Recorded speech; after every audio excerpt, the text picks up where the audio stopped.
All right, Annie Sports Lonnie Walker was the unlikely hero for the Los Angeles Lakers as they defeated the Golden State Warriors to leave the NBA champions on the brink of elimination from the playoffs. Walker scored 15 points in the fourth quarter as the Lakers completed a dramatic 104 101 victory.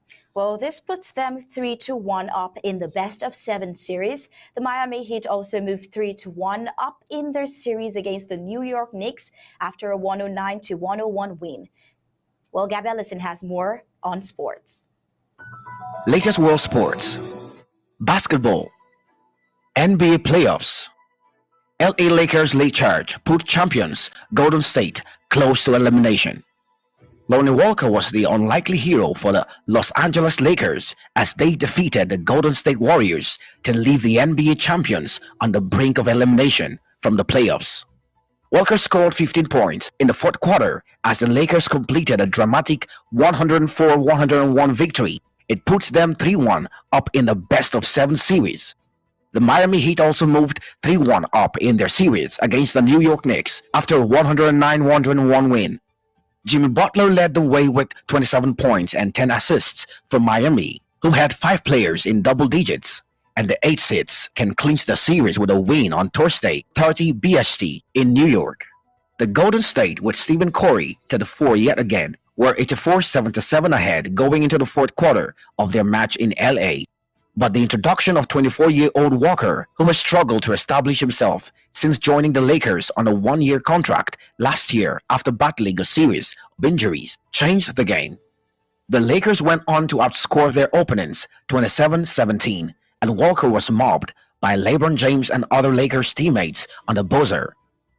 James, who scored 27 points in the victory, said he had urged Walker before the game to be ready to help out.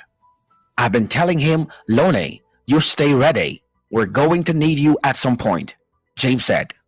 For him to be as young as he is, to have that professionalism to come out and stay ready when his number was called. We don't win this game without Lonnie Walker tonight, that's for sure. The Lakers will take a 3-1 series lead to San Francisco for Game 5 on Thursday, 300 BST, with the Warriors, who were led on Monday by Curry's 31 points, 10 rebounds, and 14 assists, needing a win to keep the series alive. Meanwhile, the Denver Nuggets center Nikola Jokic has avoided a suspension after Sunday's incident involving the Phoenix Suns owner Matt Ishbia. During the game, the ball went out of bounds and ended up in the hands of Ishbia sitting in the front row. As Jokic tried to get the ball back, Ishbia held onto it, and after it came loose, the Serb pushed Ishbia with the outside of his forearm, sending the 43-year-old back into his seat. Jokic was given an unsportsmanlike technical foul and has been fined $25,000 by the NBA for making improper conduct with a spectator sitting courtside. West Virginia's men's basketball head coach apologizes for insensitive and abhorrent comments made on radio interview.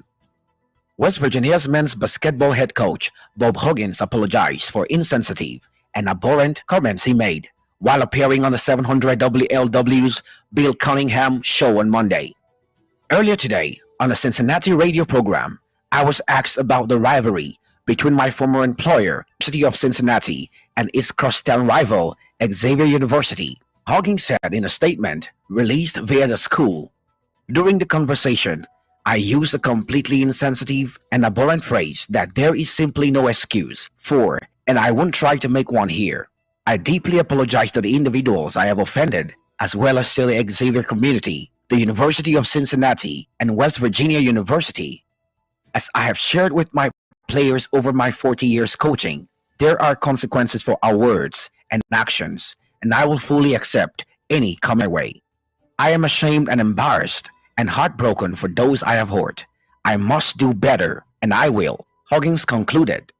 While speaking on the Cincinnati radio show on Monday, Huggins was asked if he had ever poached any Xavier players to transfer to West Virginia. Catholics don't do that. Huggins replied, any school that can throw rubber penises on the floor and then say they didn't do it, my God, they can get away with anything. A show host then mentions that it was transgender night at the game that Huggins was referencing while he was a coach at the University of Cincinnati. It is unclear if the school ever held a transgender night or if the incident Huggins described ever happened. And Huggins followed with his anti-gay comment. What it was all those Fs, those Catholic Fs. I think they were envious they didn't have one. West Virginia released a statement to address the anti-gay slur made by Huggins, adding that they will review the situation. Coach Huggins' remarks today on a Cincinnati radio show were insensitive, offensive, and do not represent our university values, West Virginia said in a statement. Coach Huggins has since apologized. West Virginia University does not condone the use of such language and takes such actions very seriously. The situation is under review and will be addressed by the university and its athletics department. Athletics. Eric Learer pleads guilty to supplying performance-enhancing drugs to Olympic athletes. A Texas man faces up to 10 years in prison after pleading guilty to supplying performance-enhancing drugs to Olympic athletes. Eric Learer, 43, is the first defendant to be charged under a new U.S. law introduced in the wake of Russia's state-backed Olympic doping scandals. The Rodchenkov Anti-Doping Act enables U.S. authorities to prosecute individuals involved in doping schemes for the purpose of influencing international sports competitions, including those who have not previously been governed by sport anti-doping laws. Learer was found to have supplied drugs to Nigerian sprinter Blessing Okagbari, who last year was banned from athletics for 11 years. The 34-year-old was expelled from the Tokyo Olympics just before the women's 100-meter semifinals after it emerged she had tested positive for human growth hormone in an out-of-competition test in Slovakia before she delayed 2020 games. Williams added, Learer provided banned performance-enhancing substances to Olympic athletes who wanted to corruptly gain a competitive edge.